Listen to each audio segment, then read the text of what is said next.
And we're back here on the GSMC Baseball Podcast, bringing you our fifth and final segment, which is going to be recapping some notable series from over the weekend of baseball. Now, of course, these were my fourth and fifth segments of my show on Friday, so it's only right to go over them. Now, of course, there were some pretty significant series going on over the weekend, both involving New York, which is interesting. But yeah, so first off, we had the Mets and Phillies going to London for the international series of this year. Again, I thought it was a great pick for these two teams doing it. And yeah, as a Mets fan, just saying, you can see the jerseys back there, that one and that one. I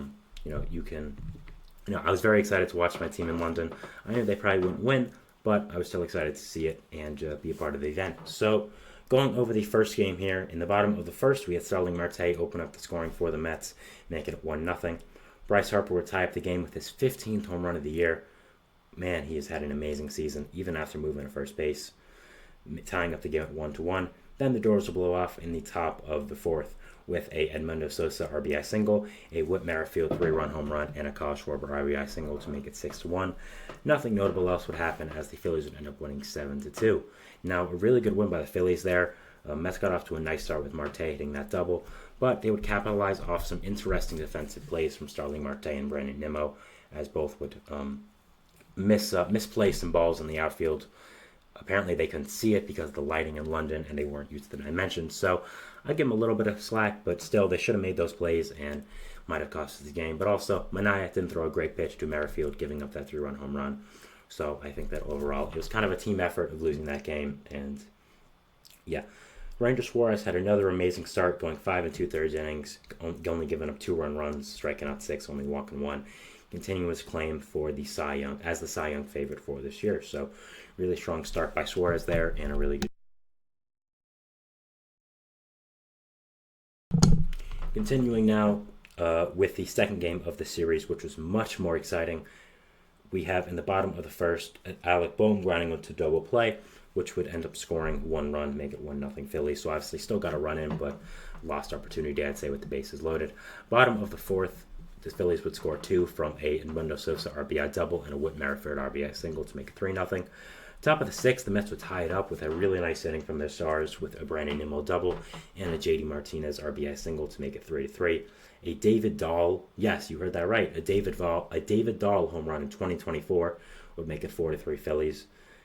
That would give them the lead late in the game, of course. But the Mets would signal right back in the top of the ninth with a Mark Vientos RBI single to tie it up.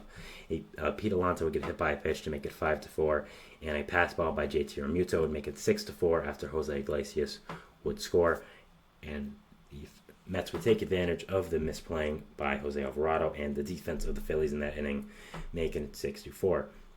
Bottom of the ninth, the Phillies would make it interesting as they would have the bases loaded, and Alec Bohm would walk in a run to make it 6-5. But a crazy double play as Nick Castellanos in the end of the game would hit a dribbler at home plate. Luis Torrens, the backup catcher filling in for Tomas Nido in that role, would step on home plate and throw out Castellanos at first base with a great play, and would end the game on a crazy double play. So a great win by the Mets, a great come-behind win against a really, really great Phillies team. So a really good job by the Mets, and just overall, yeah, I mean, it was really fantastic by them, and they ended up having a great game and a great comeback win. Luis Torrens, by the way, has done such an amazing job for this Mets team. You know, they DFA'd Omar Narvaez and got in Torrens after Omar just did not hit the ball with this team. And he has just been a spark plug, hitting 2 home runs in a game against the Nationals, now making this great double play that might have won us the game. So he's been a great addition to this team. But overall, yeah, it was a really solid win by the Mets and was doing a really good job there.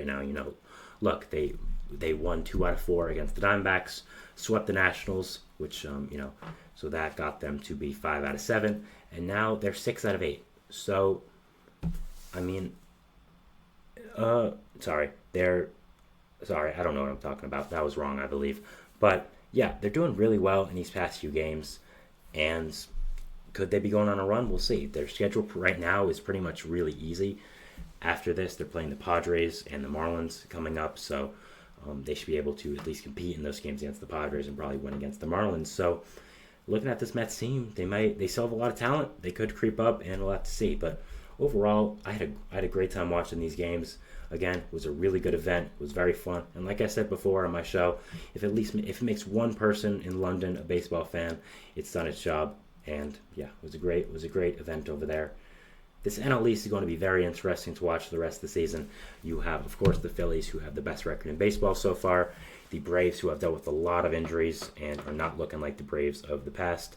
The Nationals, who have a lot of young talent coming up. The Mets, who are just so streaky, and the Marlins, who are horrible. So it's going to be very interesting to watch this division as the season goes on and as everything does continue. So yeah, should be very interesting to see and very excited to watch. So we, of course, now are having another notable series from over the weekend, the Yankees and the Dodgers.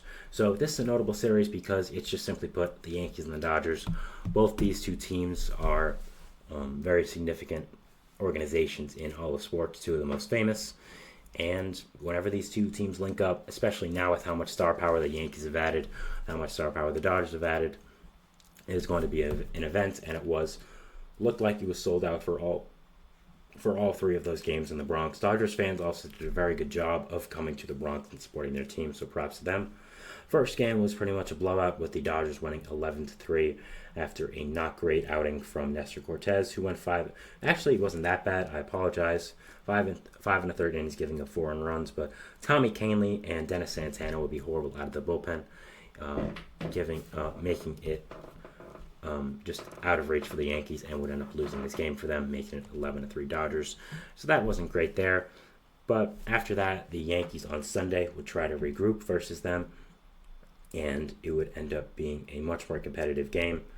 You would have the bottom of the third, as Waldo Cabrera would end up hitting a solo home run to make it 1-0. He was filling in for Anthony Rizzo at first base, who was really, really struggled. I don't know what's going to happen with Rizzo, honestly. It's looking like he might be at the end of his career with the Yankees, maybe even baseball. He just looks done at this point. He has been really, really bad, so that will be an interesting thing to follow for the rest of the year. Aaron Judge has been amazing, hit an RBI double. Mookie Betts would tie it up in the fifth, making it 2-2. A Teoscar Hernandez solo home run would make it 3-2 Dodgers. His 16th of the year, was amazing overall with this series, making it 3-2. And then a very interesting thing here in the bottom of the sixth, when Trent Grisham up with 2 men on base, the entire Yankees crowd was chanting, "We want Soto," to pinch hit for him, and Trent Grisham would then hit a 3-run home run and would shut them up. So that was a really fun thing to watch, and it was a very, very interesting storyline to see. So yeah, that was interesting, and kind of feel bad for Trent Grisham, but made up for it, and I'm sure we'll never have that chant again for Yankees fans. Will Smith would end up making it 5-4 with the sacrifice fly in the top of the eighth. Bottom of the eighth, though, Aaron Judge would give the Yankees the insurance they need with his 24th home run of the year already, making it 6-4. Dodgers would threaten in the ninth, but the Yankees would end up winning this game 6-4. So good, solid win by the Yankees right there. Nice job with them, and would end up salvaging the last game of the series. I didn't even talk about the first game of the series for some reasons. That's my fault. But in this one, you, of course, had the Dodgers winning 2-1 with a 0-0 score until the 11th, when Teoscar Hernandez would hit an RBI double, making it 2-0. And then an Aaron Judge RBI single would make it 2-1. So the Dodgers would end up winning this game 2-1. Overall, I think the main question we ask when we watch this game is, are we going to see this again in October? Is this going to be a World Series preview? I'd say the Yankees right now are the favorites in the AL. I don't think the Dodgers are in the NL. I think that goes to the Phillies, but I'd probably say they're second or third. And yeah, it's just always a fun time when these two organizations meet. Two of the most historic teams in all of sports, two of the most famous teams in all of sports, two great fan bases, two teams with a lot of star power. I mean, you have Ohtani, Freeman, Betts, Soto, Judge. Cole is hurt, but still a part of these teams. So a lot of star power here. Just a great baseball, and I had a lot of fun watching it. And yeah, it was a great time and was a great game. So that was good over there. Will be interesting to see what does happen with Juan Soto and the Yankees over this year, and seeing if he does end up coming back. We'll have to see. We'll see what the effect is if he doesn't, and if he does end up on the injured list. But yeah, it was a very fun game to watch, and overall, both these games with the Yankees and the Dodgers and the Mets and the Phillies were great spectacles for baseball. It was a great weekend to be a baseball fan.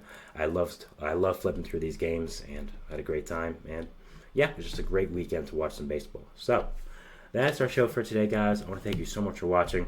Remember to hit the subscribe button and the notification bell to not only get notified when I upload, but when all the other great content creators on this channel do. Make sure to follow us on Facebook, Twitter, TikTok, and Instagram for more content and updates. It's a beautiful day outside. Enjoy it. Have a great day, and I'll see you what baseball throws at us tomorrow. Thanks, guys, and bye.